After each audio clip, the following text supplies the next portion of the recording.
es un festival de realidad, es un festival social, es un festival que presentamos el trabajo desde, como digo yo, y como luego nos compartirán las invitadas que nos acompañan, desde la trinchera de nuestro pequeño mundo y el mundo realmente que tenemos enfrente. Antes de empezar, me gustaría agradecer la hospitalidad, el cariño, el cobijo que hoy nos ofrece el Hotel Rigat. Hoy, gracias a ellos, podemos disfrutar de estas magníficas vistas, de este magnífico espacio, y es un placer y un regalo y una joya hoy poder estar aquí.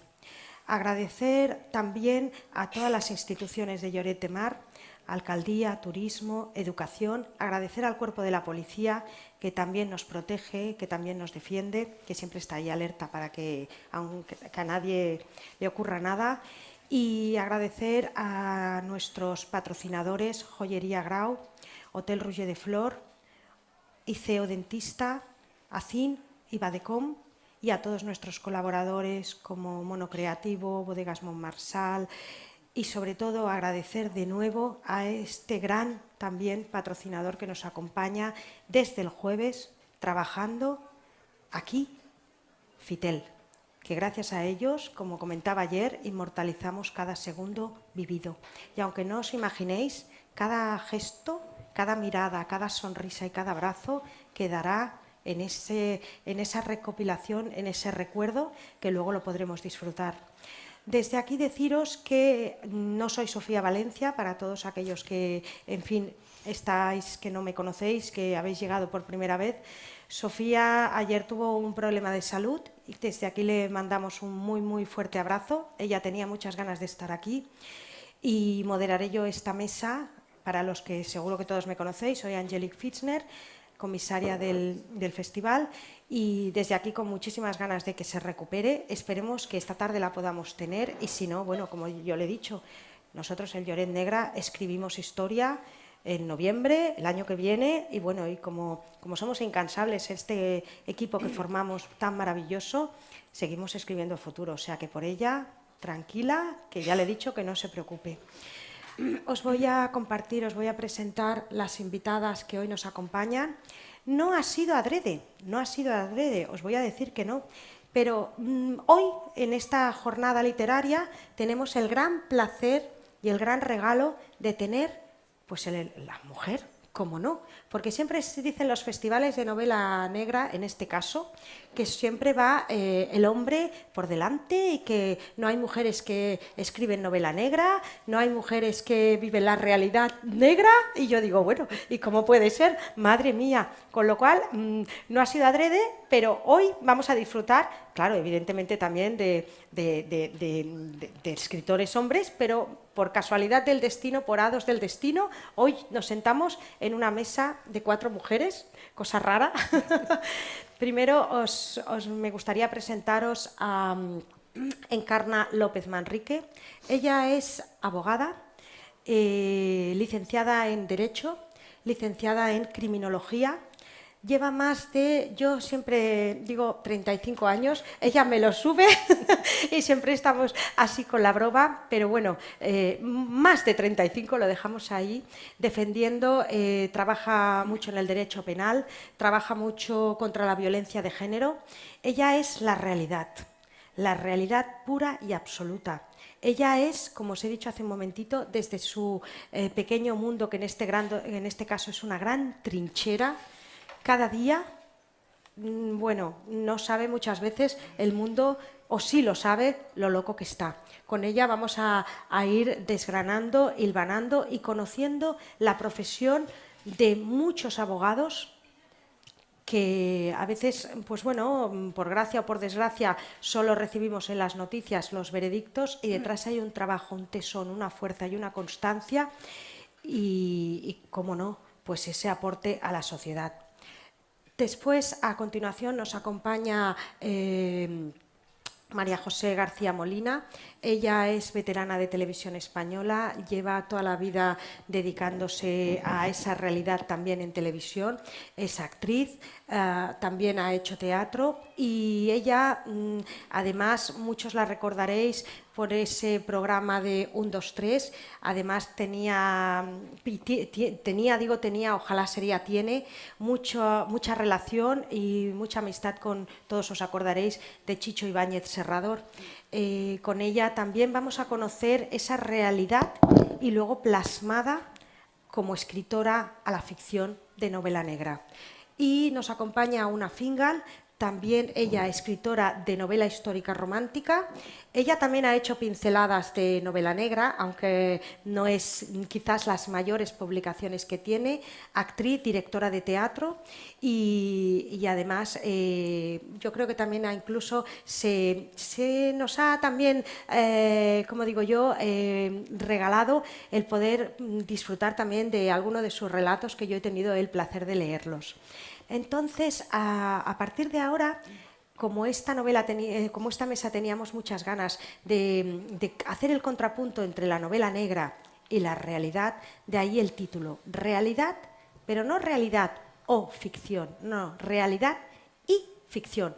Con lo cual, si os parece, vamos a empezar por esa realidad, vamos a empezar por Encarna López Manrique y la pregunta primera que me gustaría hacer, que supongo que todos a lo mejor alguna vez os habéis preguntado, yo la primera, ¿para qué no negarnos? Encarna, ¿por qué defiendes a veces a un criminal? ¿Por qué defiendes a un criminal? ¿Qué respuesta nos puedes dar? Bueno, difícil pregunta, ¿eh? No, no? Es un clásico. Bueno, buenos días, gracias por la invitación, es un placer. Agradecida a Angelique y a todo el equipo, que es extraordinario. Y en cuanto a la pregunta, me la hacen, llevo toda la vida ejerciendo y todo el mundo me la hace esta pregunta. Nos la preguntamos todos. Es la pregunta estrella y a mí me encanta poderla explicar. Vamos a ver.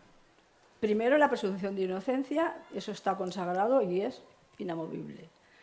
Y segunda, que por qué es culpable. O sea, si lo difícil es defender a un inocente, porque en cualquier caso, en cualquier situación, cuando te entra un tema, sea de oficio, sea privado, la persona que está detenida o acusada, hasta que no empiezas o hablas o trabajas, o sea, tú, por ejemplo, te llaman, vas en penal a una comisaría y dice, bueno, agresión sexual, intento de homicidio, tal o cual, y yo voy con la cabeza que es verdad.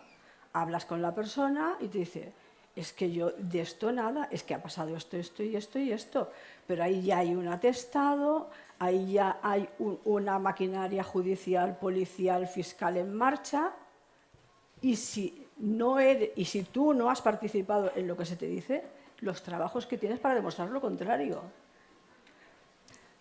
Luego, ¿cuál es la obligación del abogado? Yo lo comparo, por ejemplo, afortunadamente en este país no tenemos la pena de muerte, pero en los países que sí las hay, yo digo, ahora imaginaros un condenado a muerte que en la habitación de al lado lo van a ejecutar y esa persona se corta las venas. Si yo fuera médico, yo tengo que curarlo. Y el de la puerta de al lado que haga lo que quiera con él. Pero mi obligación como abogada es utilizar todos los instrumentos de derecho para valorar, primero, si realmente es autor de un delito, pues ver si tiene circunstancias eximentes, atenuantes, si realmente la acusación tiene solidez, si hay pruebas que hay que hacer, preocuparte de que se practiquen. Y luego no olvidemos que en un tribunal hay acusación fiscal, hay el juez y hay policía. Mucha policía, o sea, es decir, ahí tenemos Guardia Urbana, tenemos Mossos d'Esquadra, tenemos Guardia Civil, Policía Nacional, equipos de investigación. Entonces, el abogado es realmente el elemento más importante de la sociedad. Correcto. Entonces, es decir, ¿culpable de qué? O sea realmente, de verdad, la persona que Y esto lo podemos trasladar a cualquier otro tema. O sea, es decir, por ejemplo, si te entra un divorcio, pues uno dirá blanco y el otro dirá negro en una herencia. Todos los temas de la vida, empezando por el matrimonio, el nacimiento, los hijos, o sea, el nacimiento de un hijo. ¿Cuántos bebés se han abandonado pues por ocultar una vergüenza? Que los encuentran en la basura. Es decir, o sea, yo lo que vengo a decir es que toda la humanidad podemos hacer de todo, de todo. Y el abogado es imprescindible, imprescindible. Es el elemento esencial para la defensa de los derechos de la persona. Luego ya están los otros grupos, que ya los he dicho y todo el mundo lo tenemos claro, que harán su trabajo. Y sin cuestionar el trabajo de nadie, si la policía te hace una acusación, no se va a desdecir. No se va a desdecir porque hay un atestado y si dicen que lo que han dicho, pues que no, pues es una falsedad documental, con lo cual palman ellos. Entonces, la calidad del abogado, la entrega del abogado y hacer el trabajo bien hecho, yo estoy muy orgullosa de mi profesión. Creo que no estamos bien valorados porque la gente, yo siempre digo que nos gastamos el dinero pues, de venir a hoteles como este, a una cena, a la peluquería, a las uñas y tal, y en cambio una consulta de abogado parece que les estés robando la cartera sacando una muela. y yo digo, yo no sé cómo la gente puede vivir sin asesoramiento, si yo llevo toda la vida estudiando las 24 horas del día que no tengo tiempo de vivir. Entonces, esa es la pregunta. ¿Quién es culpable? Si cualquiera de nosotros hacemos barbaridades, cualquiera de nosotros podemos vernos en un lío monumental. Y ya no te... Bueno, si quieres sigo, pero porque puedo estarme todo el día, pero como tenías varias preguntas... Luego seguimos. Si quieres, pero vamos, que yo para mí es esto. La obligación del abogado es como el médico, tú sálvale la vida y luego los otros que lo ejecuten si quieren, pero tu obligación es, primero, lógicamente, si es inocente, luchar por demostrarlo. Si no lo es, mirar qué elementos jurídicos tú puedes defenderlo, porque tú lo que no vas a hacer es, si una persona, por ejemplo, padece de una enfermedad mental, es una persona que tiene que es consumidor de sustancias estupefacientes y no sabe lo que se hace, pues que ha sido, por ejemplo, bueno, es que entonces si empezamos en casos no acabaríamos nunca, porque te puedo explicar de todos los colores, de gente normal y corriente, dignísima en su entorno y en su familia, y que en un segundo la vida se te cruza y donde estabas honorablemente sentado y instalado, pasas al calabozo y de ahí a la cárcel y ahí se te fue la vida. Sí, no, la verdad es que esta es una gran reflexión porque cada uno de nosotros, y es verdad, vivimos en una zona de confort, vivimos en nuestro umbral de seguridad, vivimos en nuestro mundo realmente que pensamos, ¿no? Que lo tenemos súper controlado y que lo tenemos súper atado, ¿no? Cada minuto de la vida, y en un momento dado, ¿cuántas veces ocurre que por alguna circunstancia te encuentras envuelto en algo que muchas veces y ni siquiera tú te has visto y acabas lo que tú dices en un calabozo y cuántos casos reales y luego exactamente, o sea, esa necesidad de demostrar pues eso, pues que a lo mejor eres inocente, ¿no? Y quién no en un momento dado. Y ahí es verdad que dejamos esa fina línea que separa el bien del mal. ¿Quién de nosotros en un momento dado podría cruzar esa línea? Porque el tiempo, yo siempre digo, el pasado es imborrable, el presente es el que tenemos nosotros en nuestras manos y el futuro incierto. Nadie de aquí sabe el futuro, no lo sabemos. Con lo cual me sumo a lo que dice realmente ella, que al final, ¿quién en un futuro puede encontrarse en una situación que ni siquiera la ha pensado, ni se la ha imaginado? Sí, sí.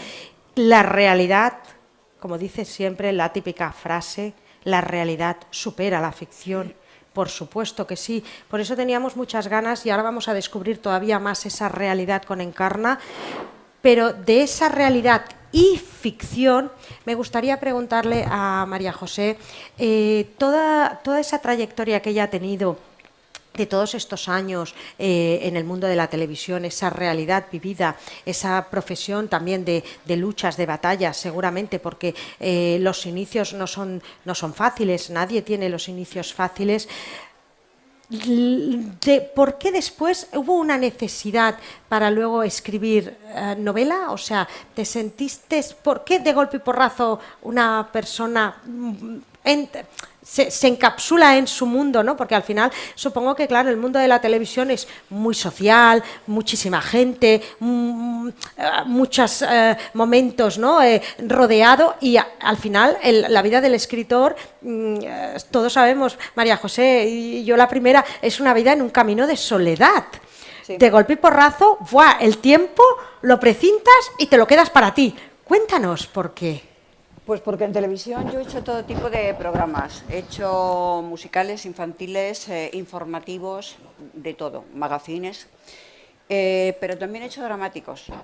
Entonces, los dramáticos en televisión, como sabéis, uno es de la Edad Media, otro es del Antiguo Egipto, en fin, tocamos todos los... Yo trabajaba en el departamento de escenografía. Al trabajar en el departamento de escenografía, pues claro, me tenía que documentar muy bien sobre todo lo que el espectador va a ver, tanto de decorados como de atrezo. Pero no solamente eso, sino, ayer lo comentaba, protocolo. Porque, por ejemplo, el rey Fernando, cuando iba a comer con la reina Isabel, ¿cómo se sentaban? ¿Quién tenía a su derecha y quién a la izquierda? ¿Cómo se entraba el servicio? ¿Qué servicio entraba? ¿Por dónde se servía? ¿Cómo? En fin, una serie de cosas que tienes que estudiar. Toda la documentación que yo he tenido que preparar para hacer un programa dramático de cualquiera de las épocas ha sido la parte para mí que más me ha gustado. La documentación. O sea, yo me tiraba horas y horas documentándome. De ahí que cuando he terminado mi trabajo en televisión, pues he dicho, bueno, pues yo con toda esta información que tengo metida, ¿qué hago? Tengo que aprovecharla. Y además, como me gusta tanto documentarme, pues digo, nada, ratón de biblioteca que me voy a meter. Pero fue un riesgo, claro, de decir, bueno, pues ahora me meto aquí, me busco yo mi espacio y que nadie me lo quite. Pues mira, yo nunca pensé que yo podría servir para escribir. Pero claro, cuando tú estás haciendo dramáticos, tienes que leerte muchísimos guiones. A lo largo de mi vida me he leído muchísimos guiones. Al leer muchísimos guiones, ahí tengo un pozo que además me vale muy bien porque tengo la técnica del guión televisivo. El guión televisivo, por ejemplo, cuando yo hice la serie Paco y Beba, cada capítulo al final te dejan ascuas para que te enganches para el siguiente. Y entonces eso es lo que yo inconscientemente hago en cada página.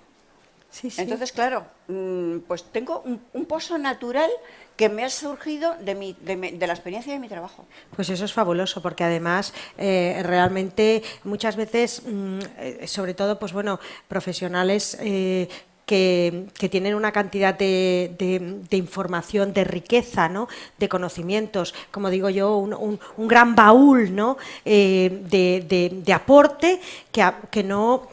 Que bueno, porque no les apetece o porque pues no cruzan ese umbral, ¿no?, ese riesgo, o llamarlo como en fin, como lo mejor lo veáis, para atreverse a volcar, ¿no?, en cada palabra, en cada frase, en cada capítulo, hasta convertir y hilvanar la fuerza de una novela.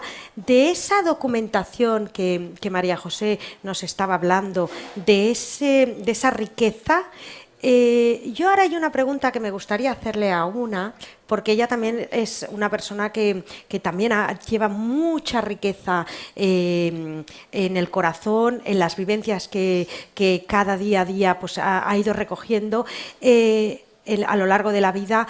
Pero Una, ¿sobre qué no escribirías, por ejemplo?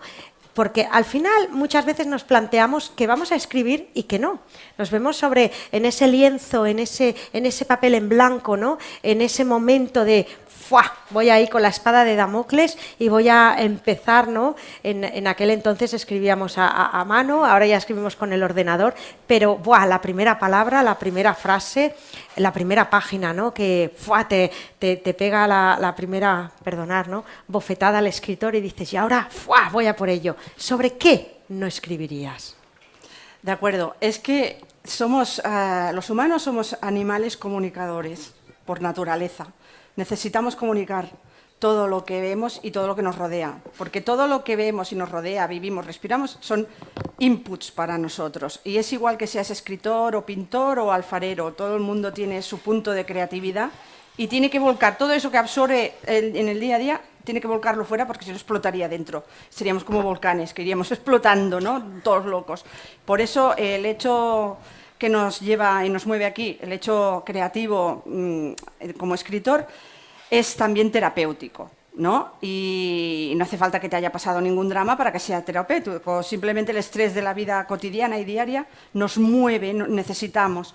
Entonces, la primera vez que me hicieron a mí esta pregunta me dejó muy inquieta, porque yo tenía muy claro sobre qué no escribiría, porque son mis escrúpulos, cada uno que haga lo que quiera, que me parece muy bien, yo os hablo simplemente de mí.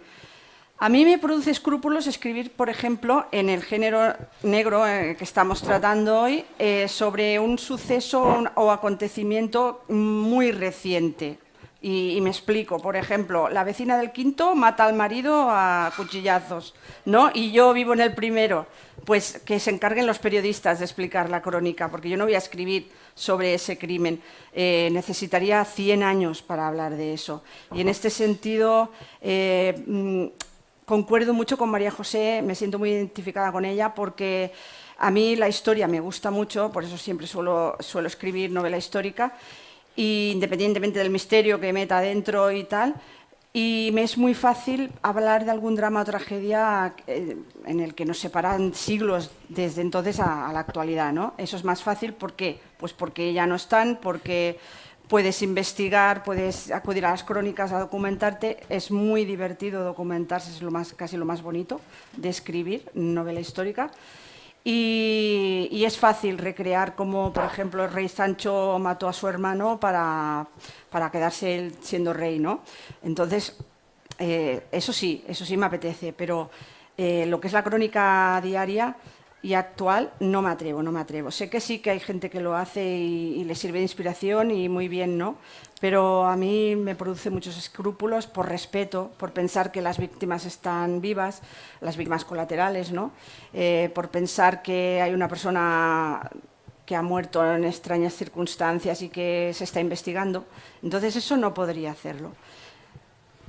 Esa reflexión que nos ha ahora compartido una sobre esa crónica real, sobre esa vecina, ¿no? O esa vecina, y además, por desgracia, es verdad, o sea, tenemos un índice de violencia de género, tenemos este mes, además, es escalofriante, ¿no?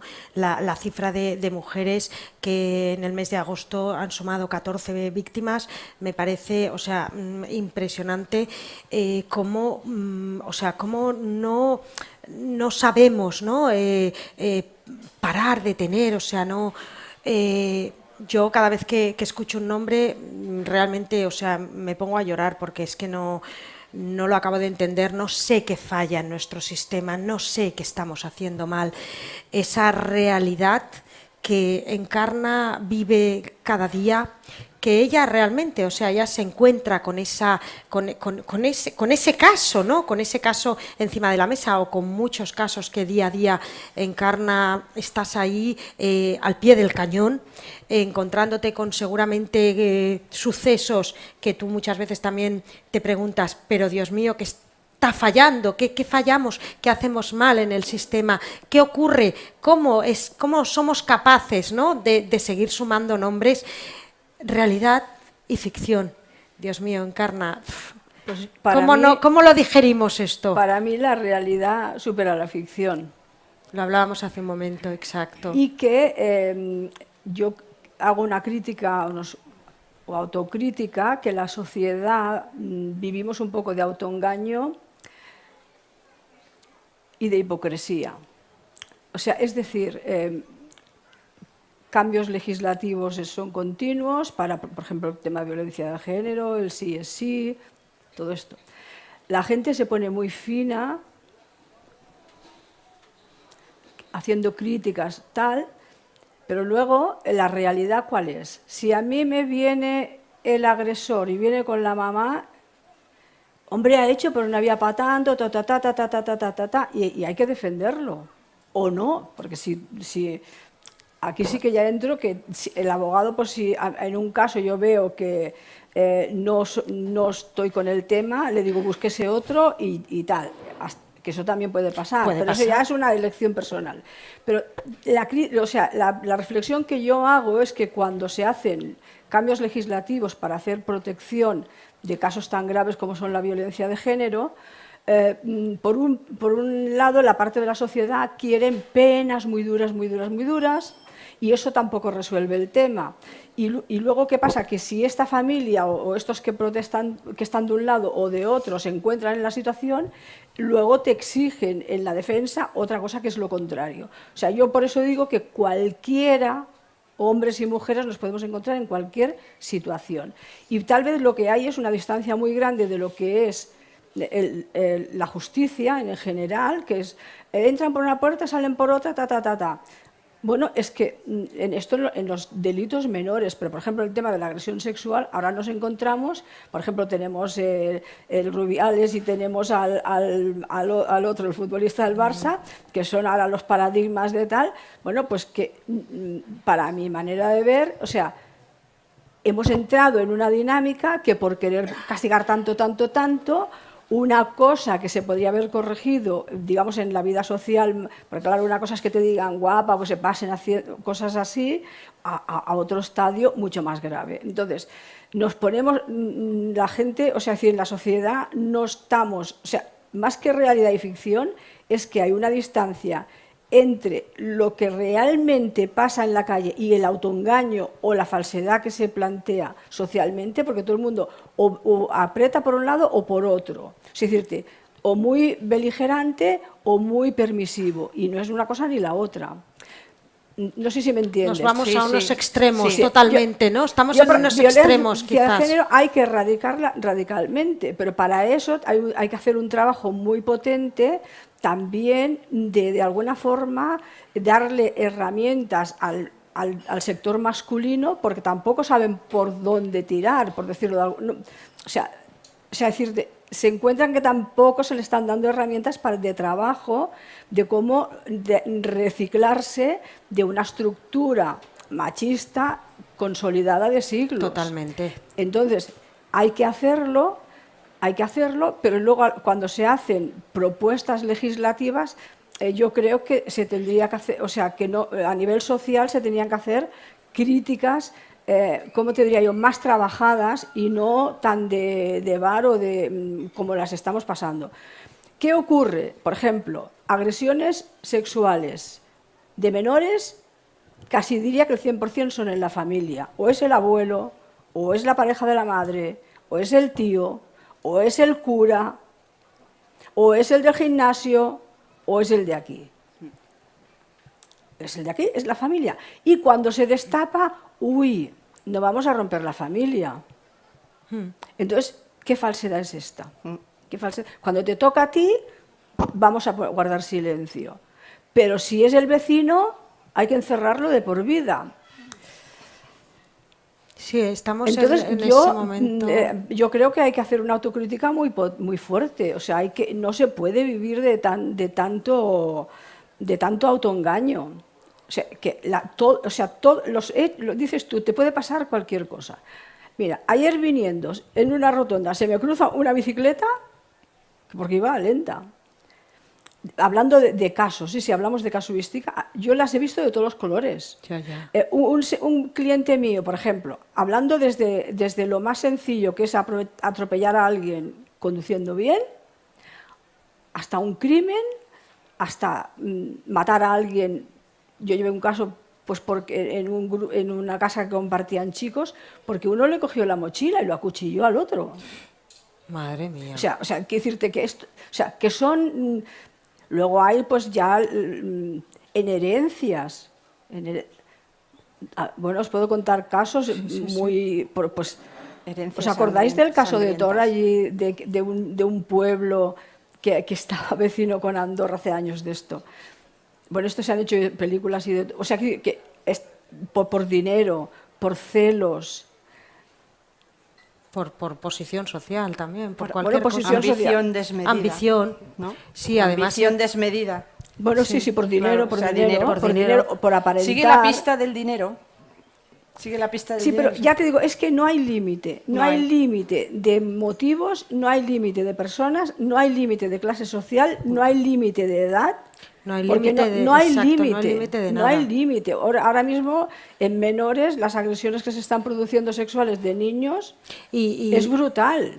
Y además, yo en este caso me quedo con esas palabras que has comentado hace un momento, que vivimos en una sociedad de hipocresía, que Mucho. vivimos en una sociedad, pues eso, que nos parece todo como muy maravilloso y debajo hay unas tierras negras ocultas que muchas veces ponemos la mirada hacia el otro lado y no queremos aceptarlas, no queremos verlas.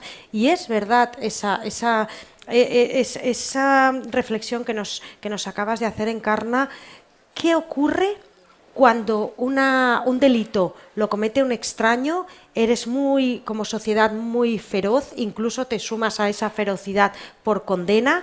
Y luego cuando te ocurre a un ser muy cercano tuyo, la mirada la empiezas a filtrar de otra forma, empiezas a aquello de encontrarle matices. Es verdad, o sea, cómo en cada situación nos vamos volviendo de una manera o de otra, de mil colores, ¿no? Como el arco iris, ¿no? Por ejemplo, de la autocrítica que decía yo, por ejemplo, el tema de la agresión sexual, que es lo que en las últimas semanas se está hablando mucho en prensa, yo lo que me encuentro es que las mujeres, que somos víctimas básicamente por el desequilibrio entre el que poder, que históricamente, etcétera, etcétera, pues cuando es el hijo, ahí ya cambia la película.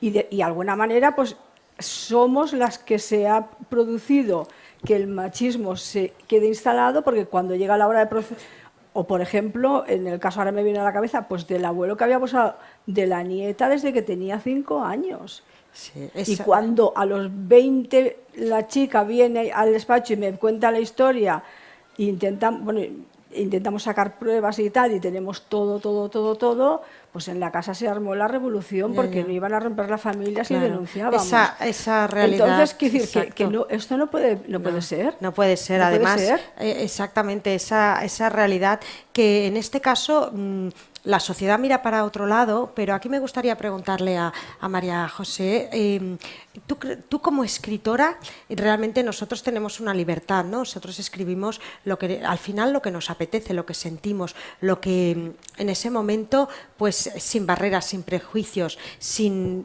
nada. El camino ese de la documentación que comentabas hace un momentito, ¿no? Que en su momento fue una riqueza, pero que además luego construyes bajo supongo, un camino todavía mucho más amplio. Cuéntanos un poco cómo esa realidad muchas veces, ¿no? Luego de lo que nos ha planteado Encarna, se vuelca después en un trabajo brutal como escritora. Bueno, pues vuelvo otra vez a la influencia que he tenido en televisión. Pero además, como bien has mencionado antes, he hecho teatro y he estudiado arte dramático.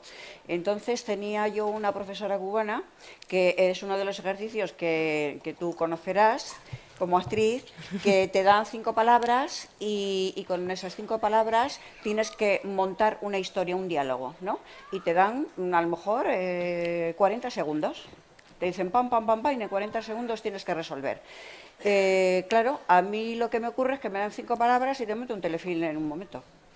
¿Qué pasa? Que cuando yo voy a documentarme, por ejemplo, en esta novela que he traído, yo tenía una historia y buscando una documentación en concreto sobre la Segunda Guerra Mundial, me empiezo a encontrar a unos personajes que me enamoran.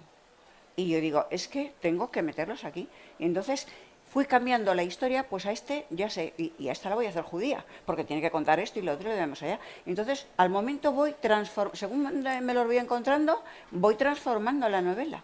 O sea, yo tenía el principio y el final muy claros, pero la parte central ha sido desarrollada pues inesperadamente. De hecho, tengo una primera versión de la novela reducida, con lo que yo quería hacer, también en la parte central, y ya terminando, me he encontrado estos otros personajes que en una segunda edición he ido metiendo. Pero esos personajes han bebido, beben y han vivido de la realidad, exactamente. No, esos personajes son históricos reales. Exacto, esa Son realidad, históricos reales. esa realidad que luego tú rescatas y que luego Sí. tú plasmas y que luego tú hilvanas. Sí, sí, pero además están metidos con sus historias reales. Exactamente. Porque al final aparecen sus biografías y sus biografías coinciden con lo que yo he metido. Lo que pasa es que yo he transformado toda la historia para poder meter esas biografías dentro.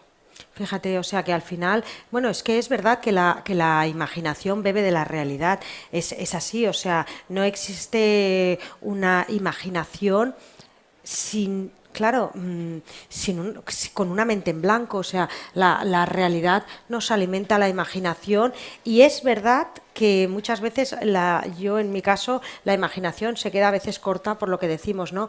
Por esa realidad que hemos dicho que casos que nos dejan escalofriantes y que como escritor nos quedamos muchas veces como diciendo, bueno, Dios mío.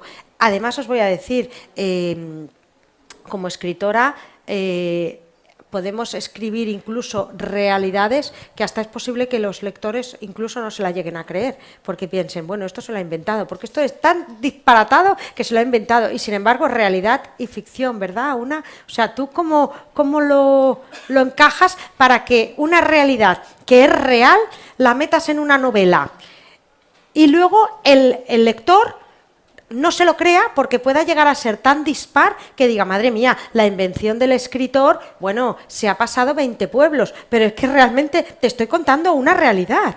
Claro. O sea, es tan dispar. Yo creo que nosotros cuando escribimos no somos conscientes de la gran verdad que podemos llegar a explicar, por muy ficticia que sea la historia. Porque, como he dicho antes, siempre como vivimos, respiramos y absorbemos todo lo que nos rodea, y lo que nos rodea es tanto la triste realidad con sus sucesos, que son muy desagradables, como también los momentos muy felices, ¿no? Pero volviendo a lo negro, pues claro, es muy poco probable que no montemos tramas, por muy ficticias que sean, basadas en la triste realidad. Porque yo, por ejemplo, la novela que traigo, aunque es una historia de amor lo central, trata absolutamente sobre el maltrato en el seno familiar. Y estoy escuchando a Encarnet, se me están poniendo los pelos Exactamente, de punta, es que por ahí... porque el asunto va sobre la negación y el no romper la familia dentro de hechos absolutamente monstruosos, ¿no? Explicados de una manera que tampoco, a ver, con mucha delicadeza y tal, pero sí que es cierto que esto ocurre en los senos familiares, por desgracia, y no importa que sean del más bajo estrato social como el más alto, porque, por ejemplo, en la novela se trata de la alta burguesía, y bueno, ahí la hipocresía es brutal, como todos sabéis. Y entonces, pues bueno, por más monstruo que sea un hijo, la madre siempre lo encubre, ¿no? Entonces, esa víctima puede que sea doble víctima, triple víctima, cuádruple víctima. Es víctima de quien la acosa o la maltrata, víctima de los encubridores, víctima de la gente que no la defiende, víctima de la gente que niega su derecho a reparar el daño que le han causado, ¿no? Entonces yo creo que eso, como escritores, no nos cuesta nada pasar la fina línea entre la realidad y la ficción.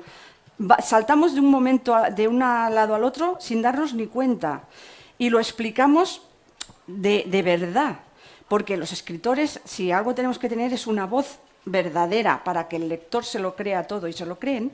Y yo no creo que, por más que inventemos, haya nada que no sea creíble en una novela, aunque sea una novela romántica, o sea, fuera de género, ¿eh?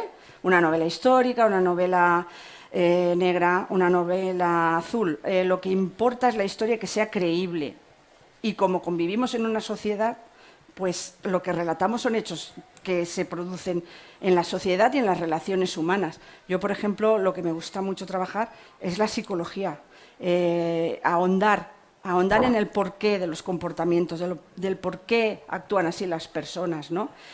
Y como anécdota os puedo explicar muy bonita que una segunda novela que escribí, que se llama De súbita veritas, que trata sobre el siglo de oro español, era al principio ideada totalmente ficticia y personajes inventados completamente, pero empecé, sin darme cuenta, se empezaron a pasear por allí Cervantes, le di voz, Giordano Bruno, le di voz, personajes históricos, y me encantó ese proceso, me encantó esa experiencia.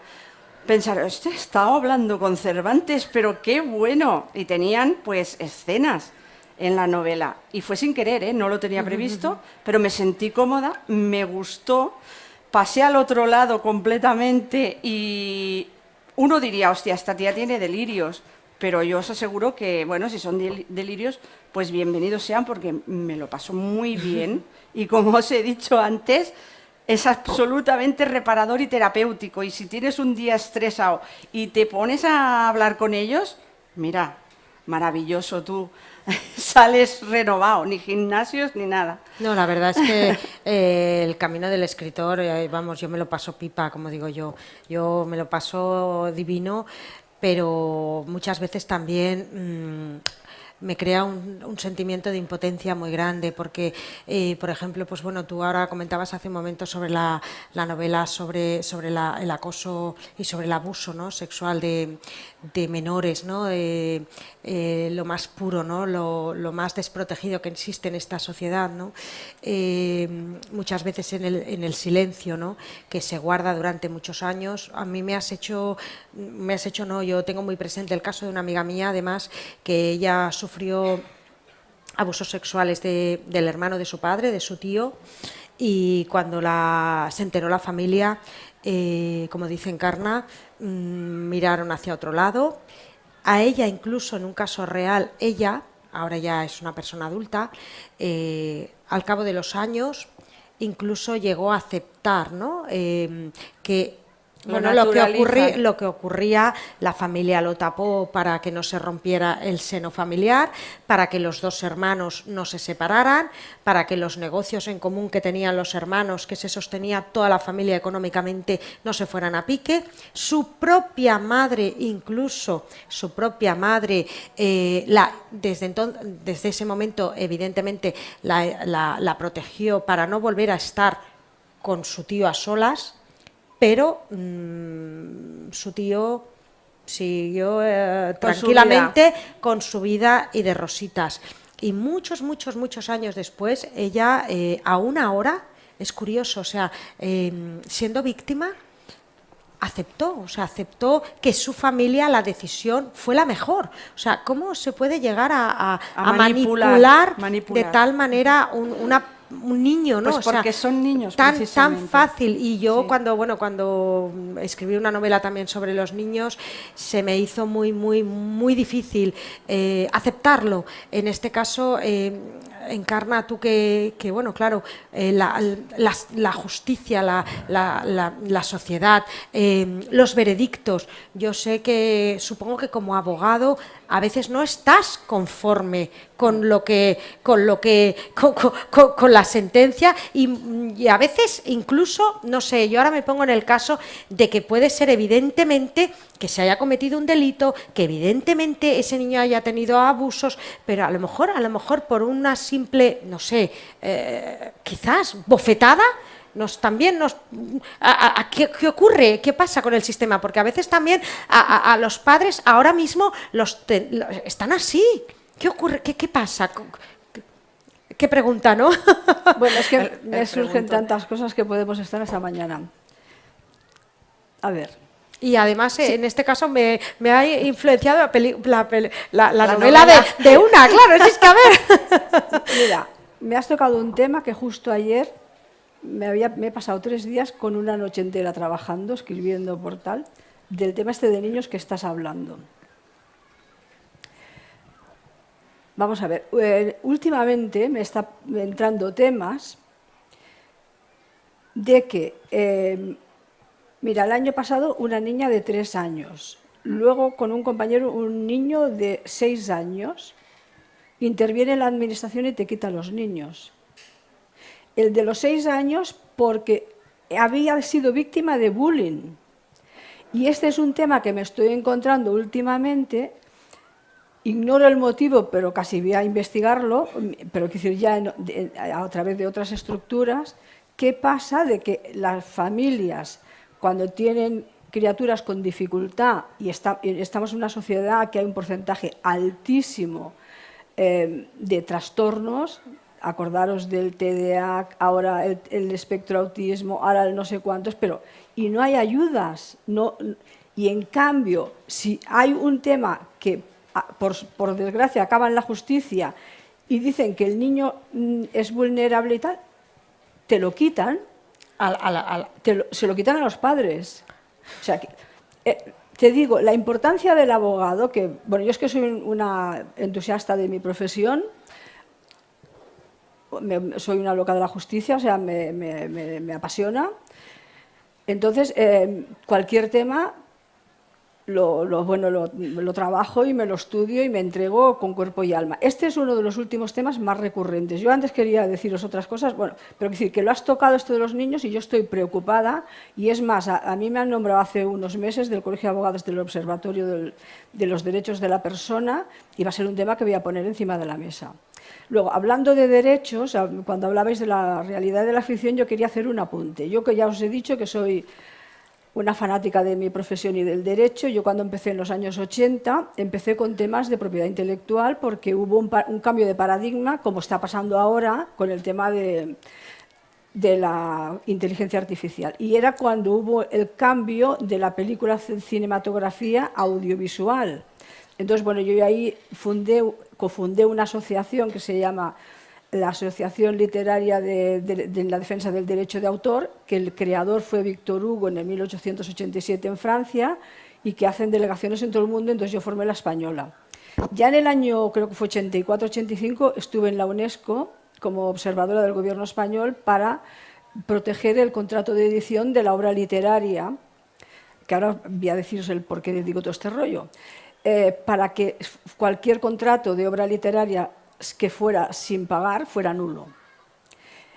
Y sigo en todo este tema de los derechos de autor. Entonces el tema que planteamos hoy de realidad o ficción, yo creo que las tragedias son la realidad. Son la realidad. La ficción, ¿sabes qué es?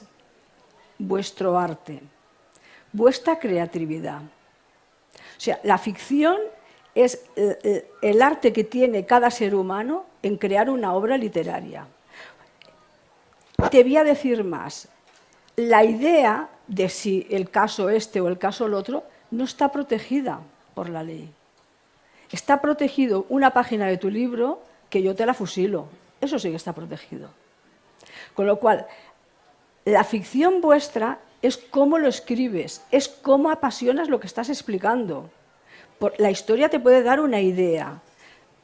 Por ejemplo, me viene a mí a la cabeza, por ejemplo, la Plaza del Diamant de Mercè Rodoreda. ¿Cuántos millones de mujeres en todo el mundo han pasado por miserias, guerras y tal? ¿Qué es lo que te apasiona? Aquella palometa, cómo la explica, cómo la vive. No es el guión, no es el título de la película.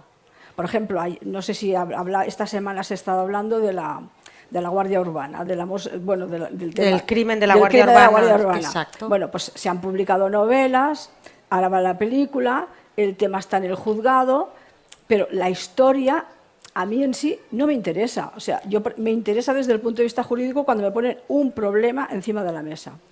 Ese es el problema, o sea, ese es el drama. Y cómo lo explicas es la creación del ser humano. O sea, para mí... de verdad, o sea, totalmente. Yo ahora mismo me he quedado con esa descripción. Tal cual. La realidad es el drama, perdona si lo digo, a lo mejor la realidad es el drama, y el otro es arte, la ficción es el arte. Vosotras sois las artistas. La pasión, vosotras sois las artistas. La pasión, en este caso, que además... Y yo soy la ninja, que es como me dicen yo en los tribunales. La ninja que está ahí, zasca. Claro, Claro, todos nadamos en malos Bueno, equipos. nosotros también somos un poco ninjas, ¿verdad, María José? Pero lo hacemos con esa pasión que muchas veces también, o sea, nos cargamos hasta los apuntadores, ¿verdad? A ver, no nos vamos a, a engañar y matamos ahí hasta, vamos. Pero ese punto tan bonito que acaba de decir Encarna, que ha dicho la pasión. Es el arte, esa pasión que además tú nos has comentado hace un momento, cuando buscabas historias, esa pasión vibra el corazón cuando ¡fua!, lo pones ahí en el papel. Me encanta, Sí, yo me encanta lo que acaba de decir, porque es que es Es verdad. tal cual, sí, sí, Es la definición. Yo lloro lloras, cuando leo tú lloras. partes de mi novela Fíjate. en las que estoy hablando de esos personajes que digo, es que me emocionan tanto, La pasión. me Esa pasión. apasionan. Y son ya mis amigos. Y porque La pasión que se convierte, a lo que decía además Encarna, esa pasión que al final nos acabamos enamorando de esa Ya, pasión. aparte que somos madres de nuestras criaturas. Claro. Madres Nos y enamoramos. padres, todo.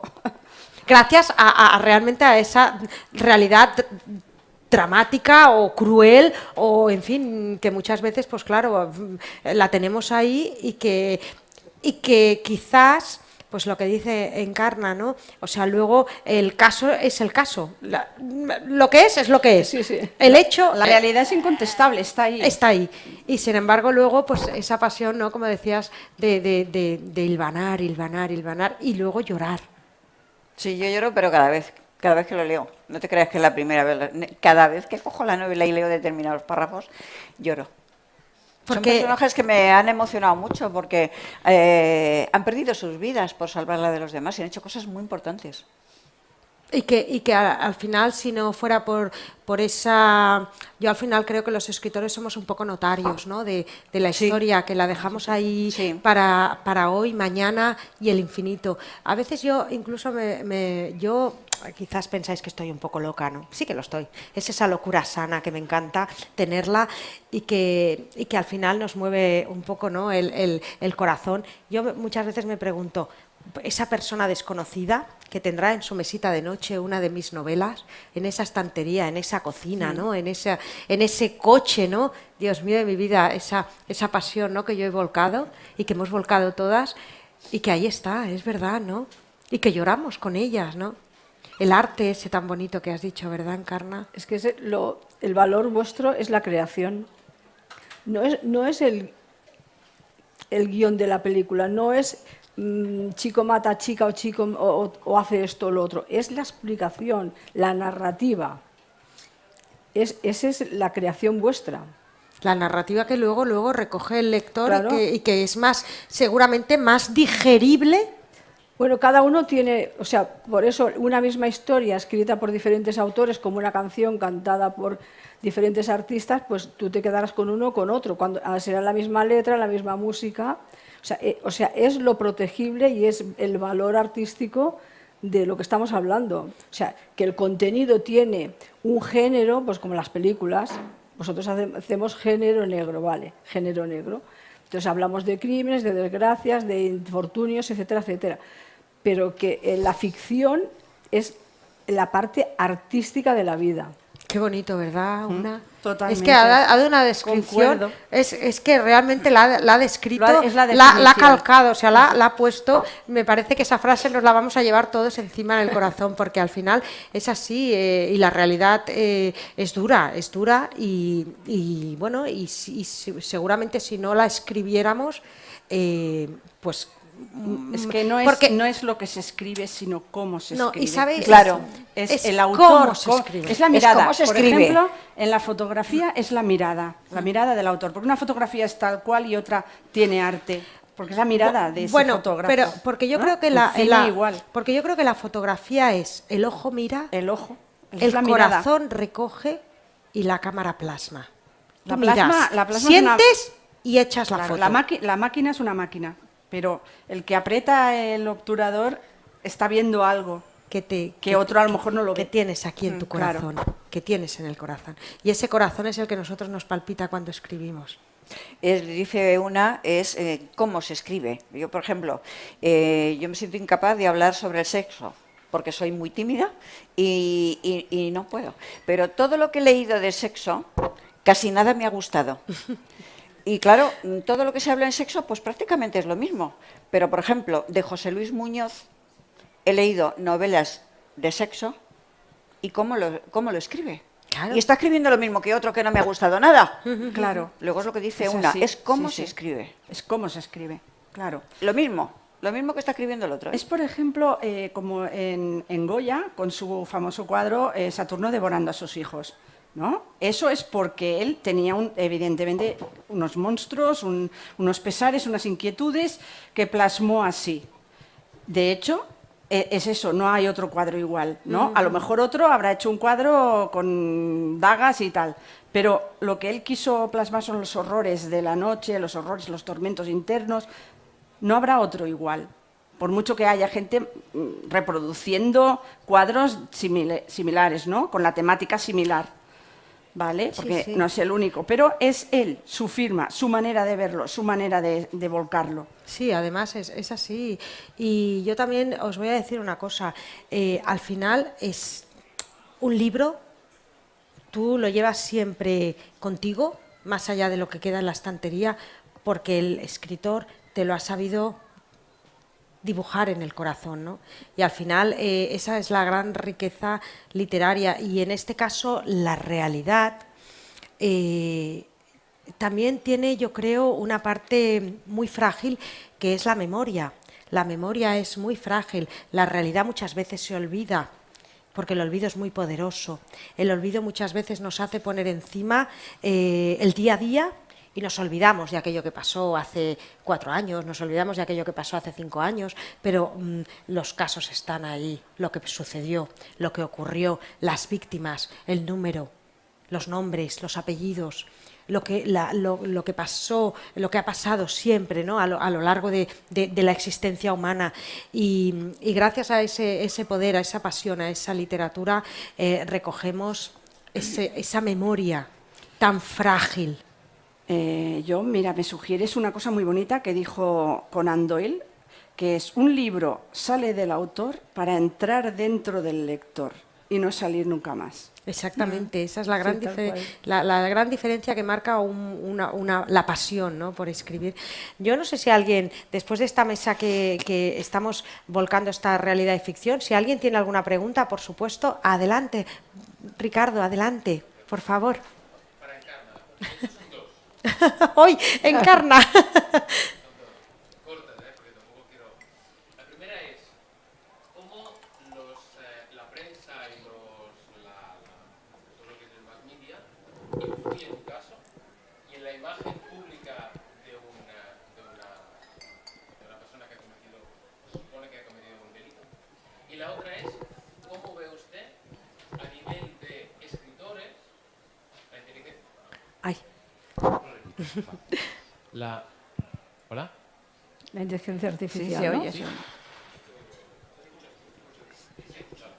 Lo repito. Sí, ya lo he oído, ¿eh? Para ti, ¿no? Las dos. La Vale. inteligencia artificial. Sí, y la- correcto, correcto. A ver, la influencia de la prensa es innegable. De hecho, en nuestro argot es la pena de telediario, se llama. Porque ya estás condenado antes de pasar por el juicio. Y si, según qué casos, los que estamos en esta profesión, casos que sean políticos o que afecten a políticos, estás perdida. Pues que tienes que trabajar mucho, investigar mucho, jugártela mucho para tirarlos adelante. Yo me he encontrado en casos que se les acusaba de temas muy graves, y casi te juegas la vida defendiendo, y literalmente. Es decir, que cuando son anónimos te puede pasar de nada, o sea, pasan sin pena ni gloria. O sea, si es... Por eso digo que, por eso yo valoro tanto la profesión nuestra y abogados que estén dispuestos a entregarse al 100%. Porque, a ver, los juzgados tienen una dinámica y es normal, como cualquier profesión, tienes un método de trabajo, la policía hace el atestado, vas pim pam, a juzgado de guardia, pim pam. Y todo se hace en un pim pam, que casi es una acusación y ya casi vas a la sentencia. Bueno, pues hay casos que tienen razón y hay casos que no. Si no lo trabajas bien, pues, bueno, a mí me ha pasado temas de casos, por ejemplo, violaciones, y decir, pues es que no, y bueno, conseguirlo, la mayoría de veces lo he conseguido, pero a veces no, sabiendo que no son culpables. Los que son temas muy mediáticos, si tú tienes que defender lo contrario de lo que dice la prensa, cuesta muchísimo, muchísimo, muchísimo. No sé si te he contestado la pregunta, pero sí. Solo un pequeño matiz. Sí. Pero defenderlo contra un juez, porque la sociedad da igual lo que piense delante a la pena. Sí, pero te voy a hacer una reflexión. La justicia en general no es ajena a lo que es la sociedad. O sea, es decir, el que es del Barça es del Barça y el que es del Madrid es del Madrid. El que es del Salamanca, cuando se pone la toga sigue siendo así. Y si hablamos de la policía, lo mismo. O sea, que todo el mundo tenemos un pensamiento, tenemos una ideología y una manera de pensar, y te lo llevas a las 24 horas contigo. Y eso yo que llevo muchos años ejerciendo y que me paso el día en los tribunales, que no salgo del despacho y del tribunal, es así, es la realidad. O sea, no son independientes. Si el tema es muy gordo, pues depende de cómo sea, pues lo tienes más difícil. Lo tienes más difícil. Pero yo lo que sí que digo es que todos los casos hay que trabajarlos mucho.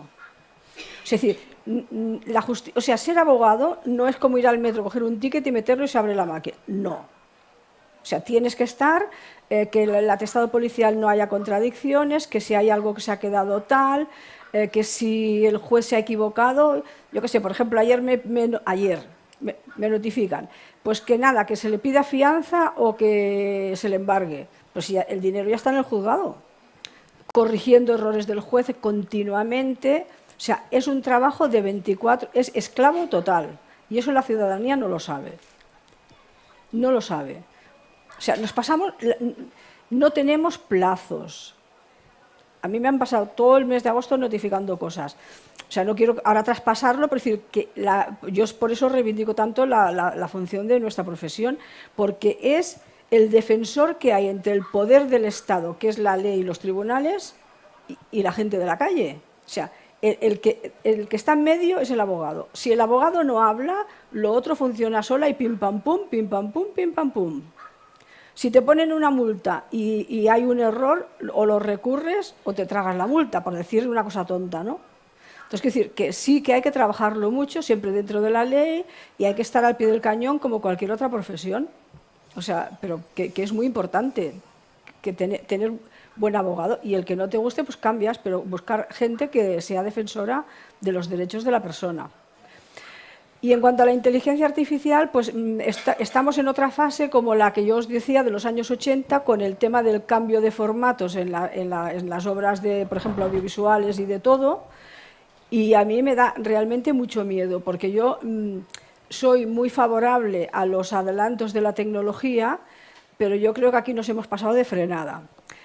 ¿Por qué? Porque el ser humano hemos evolucionado muy poco, estamos en la caverna casi, porque si hubiéramos evolucionado mucho, seguramente muchas cosas de las que pasan y las desigualdades que tenemos no serían. Y ahora estamos en manos de los sin cara, o sea, de la tecnología y del poder que no votamos.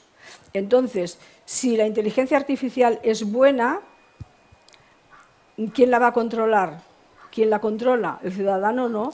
Y entonces, precisamente en el grupo este que hablábamos, estamos trabajando mucho en este tema a nivel legislativo, porque claro, son programas que no están al acceso de la ciudadanía, y que los puntos que se les dé de control a todo el tema de mecanismo de inteligencia artificial no los vamos a conocer. Yo, por ejemplo, se me ocurría de que, por ejemplo, para la selección de un trabajo, si se hace algún tipo de mecanismo para que se le ponga un programa, que se le ponga unos datos, y si de ese dato ya no es apto, ya no pasa, si no sabes ni por qué. Entonces, esos puntos de inteligencia artificial que no controlamos porque no llegamos a tanto, O sea, preocupación absoluta, absoluta. Y luego que la tecnología se haya implantado, que no tengas un cajero, que no puedas llamar todo sea online, que no funcionan, que te contestan robots y tal, yo creo que nos han ganado la partida. O sea, una cosa es que sea un complemento, pero la relación humana directa no se puede derogar como sea. Y lo que no podemos es seguir en la inopia como si no nos enteráramos de nada. Esa es mi opinión, ¿eh? Sí, sí, además en eso yo también la comparto. Sí, por favor. ¿Qué hay? La inteligencia artificial, como tú bien dices, en realidad no deja de ser un continuum. Es decir, la ciudadanía no controla nada. Nada. Ni siquiera controla su defensa. Y te explico. Yo te podré contratar si tengo el dinero para contratarte. Si a mí me asigna un abogado de oficio, estoy jodidísima. Yo los defiendo radicalmente al abogado de oficio. Yo conozco abogados de oficio y ayer además hablábamos de alguien que también trabaja de abogado de oficio. Merino, llámala. Y desgraciadamente tengo familia que ha tenido que tirar del abogado de oficio. El abogado de oficio le ha dicho, es que si me pagas más... Pues que lo denuncien, que lo denuncien. Evidentemente, yo también se lo dije. Que lo denuncien. Pero piensa que tú denuncias a ese abogado de oficio y te sigue costando dinero, porque es otra denuncia. Entonces, hay un momento... No, porque si lo denuncias al colegio de abogados, hay el departamento de deontología y lo van a expulsar, es que lo van a sancionar seguro. Bueno, no sé, yo te puedo hablar de lo que conozco, que es Cádiz. No sé, no lo tengo tan claro que lo vayan a expulsar. Pero sí que es cierto que he visto injusticia total en los abogados y creo que hay abogados que son buenísimos y que te van a defender de oficio y no de oficio, pero creo que la ciudadanía perdió la partida hace muchísimo tiempo en todo, en su sanidad, en su seguridad, ahora mismo, si yo te digo tengo hambre, en 10 minutos estoy recibiendo un Uber Eats, come pizza, no sé qué, dices tú. ¿Qué? O sea, ya se nos controla. Y no desde luego no por la vacuna de COVID, sino por lo que es toda la tecnología que llevamos encima. Correcto. Hace mucho que perdimos el poder sobre nuestra vida, hace tanto que H.G. Wells ya lo contó. O sea, ¿no? Entonces, es como, esto es un continuum. Decirle a la población tened miedo del IA, yo creo, que es como decir tened miedo de todo, porque no lo estáis controlando. Ya no. Ni siquiera tu obra, ni siquiera tu trabajo, ni siquiera... Ya no se controla nada. Y ahí estamos, ¿no? Intentando sobrevivir, que es lo que está haciendo ahora mismo la mayoría del planeta. Y hablo de nosotros, intentar sobrevivir. Yo estoy de acuerdo contigo. Y es más, ahora se me ocurre una cosa de lo que hablábamos antes. En los años 80, cuando todo el tema que os digo que se empezó toda esta movida por el cambio hubo un tema que ahora se habla mucho de la pornografía en relación a los menores.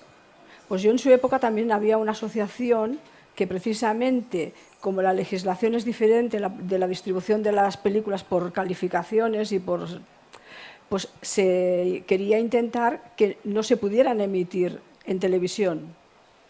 No se consiguió nunca. Ya. Y las productoras eran las que estaban interesadas en que la difusión no se hiciera. Y tiene un cambio de normativa y no se ha aplicado nunca. Ya. Nunca. Sí. Entonces, ahora echan culpa a algo que ya llevamos, pues mira, 40 años intentando de que no funcione online. Bueno, de todas maneras, yo sí que os voy a decir una cosa y voy a hacer una reflexión. De momento, y espero que nunca, el Lloret Negra lo controle las máquinas, porque para eso estamos aquí las personas.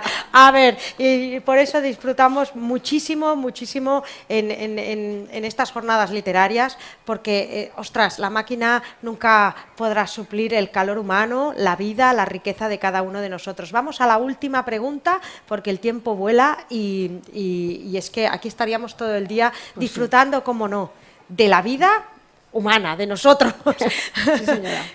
Bueno, se veía así, ¿no? Sí. Sería también para Gloria, para Encarna, quiero decir, se ve que has sacado un número gordo de la lotería hoy.